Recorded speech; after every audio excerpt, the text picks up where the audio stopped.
टीकमगढ़ कांग्रेस के कद्दावर नेता पूर्व केंद्रीय मंत्री स्वर्गीय माधवराव सिंधिया की मूर्ति का अनावरण का आज 5 अगस्त को मध्य प्रदेश के मुख्यमंत्री शिवराज सिंह चौहान और केंद्रीय उड्डयन मंत्री ज्योतिरादित्य सिंधिया ने अनावरण किया। काफी लंबे समय से विवादों में घिरी स्वर्गीय माधवराव सिंधिया की मूर्ति का आज अनावरण हुआ, जिसमें भारतीय जनता पार्टी के कद्दावर नेता मूर्ति अनावरण के साक्षी बने। भारतीय जनता पार्टी खेमे में जहाँ खुशी का माहौल नजर आया, वहीं विरोधकर्ताओं को पुलिस द्वारा नजरबंद किया गया। खजुराहो से भाई रोड चलकर टीकमगढ़ पहुंचे मुख्यमंत्री शिवराज सिंह चौहान और केंद्रीय मंत्री ज्योतिरादित्य सिंधिया जैसे ही सर्किट हाउस के गेट पर पहुंचे, जनता का हुजूम अपने नेता को देखने के लिए उमड़ पड़ा। सर्वप्रथम वैदिक मंत्रोच्चार के साथ मूर्ति का अनावरण किया गया। उसके बाद केंद्रीय उड्डयन मंत्री ज्योतिरादित्य सिंधिया ने जनता को संबोधित किया और भरे मंच से विकास यादव की भूरी भूरी प्रशंसा की। उसके बाद मध्य प्रदेश के मुखिया शिवराज सिंह चौहान ने माधवराव सिंधिया की व्यक्तिगत पर प्रकाश डाला और कहा कि मैं टीकमगढ़ की धारा पर फिर से आऊंगा, मेडिकल कॉलेज का शिलान्यास करूंगा।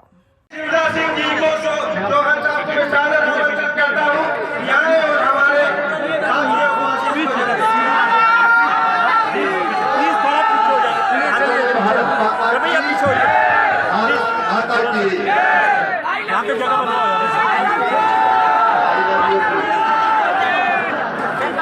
आज इस भावुक पल पर यहाँ उपस्थित हमारे वरिष्ठ नेता केंद्रीय मंत्री आदरणीय श्रीमान ज्योतिरादित्य सिंधिया जी, आदरणीय डॉक्टर वीरेंद्र कुमार जी हमारे मंत्री, मेरे मंत्रिमंडल के सभी साथीगण में सदस्य बचा रहा हूँ, यहाँ के विधायक राकेश जी, हमारे साथी जिलाध्यक्ष अमित जी, के श्रीवास्तव जी, राहुल जी, अनिल जी, शिवपाल जी, इसको पकड़ो आप के इसको सभी बहनों और भाइयों, स्वर्गीय माधवराव सिंधिया जी देश के गौरव थे, मध्य प्रदेश के तो गौरव थे ही। पूरा जीवन उन्होंने राज परिवार में जन्म लेने के बाद भी भारत माता की सेवा में समर्पित किया था। वो रेल मंत्री रहे, रेल मंत्री के रूप में उन्हें शताब्दी एक्सप्रेस भारत में इंट्रोड्यूस करके एक नए युग का प्रारंभ किया था। वो नागरिक उड्डयन मंत्री रहे, पर्यटन मंत्री रहे और मानव संसाधन विकास मंत्री के रूप में भी उन्होंने देश की अभूतपूर्व सेवा की। आज मैं अपनी ओर से और मध्य प्रदेश की 9.5 करोड़ जनता की ओर से स्वर्गीय माधव महाराज जी के चरणों में श्रद्धा के सुमन अर्पित करता हूं। और इस अवसर पर हम और पूरी टीम आदरणीय सिंधिया जी, वीरेंद्र जी, मेरे मंत्रिमंडल के सभी साथीगण, हम एक ही संकल्प लेते हैं कि चाहे हमारी स्वर्गीय राजमाता सिंधिया जी हो, जो राजमाता से लोक माता बनी, और चाहे बड़े महाराज स्वर्गीय माधवराव सिंधिया जी हो, उन्होंने प्रदेश के विकास के जो संकल्प लिए थे, उन संकल्पों को अधूरा नहीं रहने देंगे, हम पूरा करके दिखाएंगे। मैं इस अवसर पर एक बार फिर स्वर्गीय माधवराव सिंधिया जी के चरणों में श्रद्धा के सुमन अर्पित करता हूं और प्रतिभा के लगाने के लिए विनोद जी और बाकी साथियों को मैं अपनी तरफ से बहुत बहुत धन्यवाद देता हूं।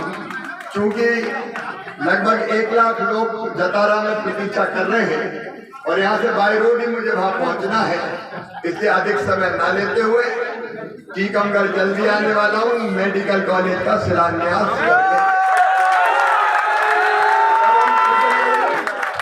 विस्तार से चर्चा करेंगे। आज तो मेरे साथ बोलिए, भारत माता की, स्वर्गीय माधव महाराज अमर रहे, भारत माता की। बहुत बहुत धन्यवाद।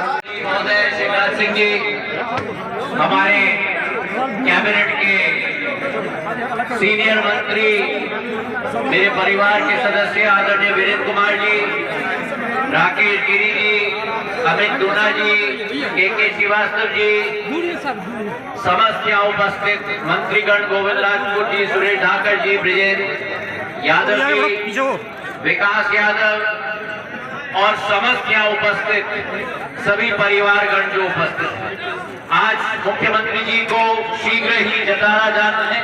हम उनका ज्यादा समय लेना नहीं चाहते, लेकिन आज इस दिवस पर मैं उनको दिल की गहराइयों से धन्यवाद अर्पित करना चाहता हूं कि अमूल्य समय उन्होंने निकालकर आज टीकमगढ़ में इस मुख्य अनावरण समारोह में उपस्थित हुए।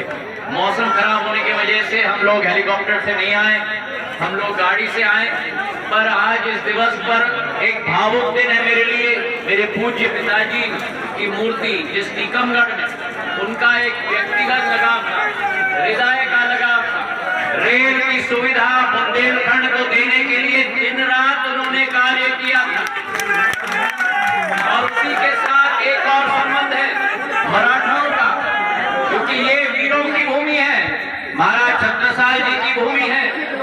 और जब मुगलों ने, अफगानियों ने जब इस क्षेत्र पर पूर्ण रूप से आक्रमण किया था, तो महाराज छत्रसाल जी के मदद के लिए बाजीराव पेशवा जी ने स्वयं यहाँ आकर मेरे पूर्वज राणोजी महाराज के साथ मुगलों और अफगानियों को खदेड़ के वापस भेजा था और छत्रसाल महाराज के साथ भारत की एकता और अखंडता की रक्षा की थी।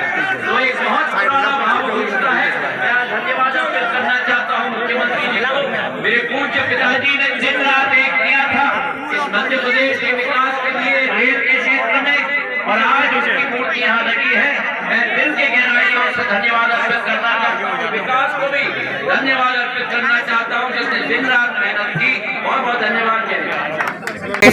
आज मैं मुख्यमंत्री जी का उन्होंने अपने प्रवास में समय निकाला टीकमगढ़ मेरे पूज्य पिताजी की मूर्ति का अनावरण किया और जो उनकी सोच और विचारधारा थी क्षेत्र के विकास की, क्षेत्र की उनके जीवन काल में इस बुंदेलखंड क्षेत्र रेल की सुविधा के साथ जोड़ने की, चाहे सागर हो, चाहे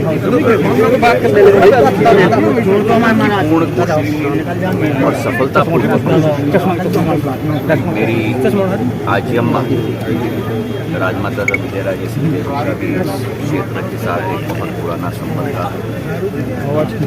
हमारी मुख्यमंत्री उमा भारती और एक व्यक्तिगत संबंध इस संपूर्ण बुंदेलखंड जो यूपी और मध्य प्रदेश दोनों राज्यों के बीच में स्थित है, मराठाओं का और सिंधिया परिवार का रहा।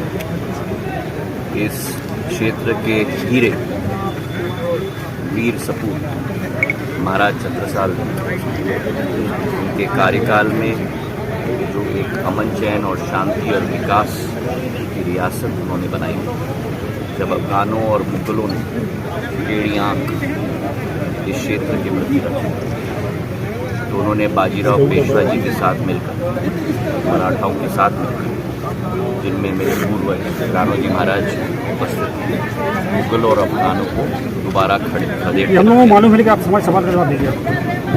और इस क्षेत्र का विकास भारतीय जनता पार्टी रूप से संकलित है। हमारे यहाँ मॉडल स्कूल, CM राय स्कूल, आने वाले दिनों में मेडिकल कॉलेज मुख्यमंत्री जी के द्वारा स्थापित हो रहा है। जो भी अन्याय कांग्रेस के द्वारा किया गया था, उस अन्याय के विरुद्ध भारतीय जनता पार्टी प्रधानमंत्री जी और मुख्यमंत्री जी के नेतृत्व में एक विकास और प्रगति की श्रृंखला संपूर्ण मध्य प्रदेश में लाने के लिए प्रतिबद्ध हैं। और यही 18 साल का प्रदेश सरकार का और 9 साल केंद्र सरकार का इतिहास है। महाराज जी जो प्रोटेस्ट कर रहे थे, मूर्ति का विरोध बता रहे थे, उनके लिए क्या मैंने उसी समय में जिस पार्टी ने विश्वासघात किया था, उस पार्टी को धरातल पर लाने का कार्य करके, जो किसानों के साथ विश्वासघात हुआ, जो नौजवानों के साथ विश्वासघात हुआ, और आज शिवराज सिंह जी के नेतृत्व में चाहे किसान की हम बात करें, जहाँ 6,000 रुपया किसान सम्मान निधि केंद्र से मिल रहा है, वहीं प्रदेश में 6,000 रुपए मिल रहा है, किसान को 12,000 रुपए मिल रहा है। अतिथि के बारे में कहेंगे, जिस मुद्दे को लेकर बोला था आपने। विकास और प्रगति जिस पार्टी ने वो मैनिफेस्टो में डाला था, मैंने उस समय में भी कहा था कि अगर नहीं हुआ उस पार्टी के द्वारा, तो उस पार्टी को तो धरातल पे लाने का कार्य किया। अभी नहीं हुआ ना।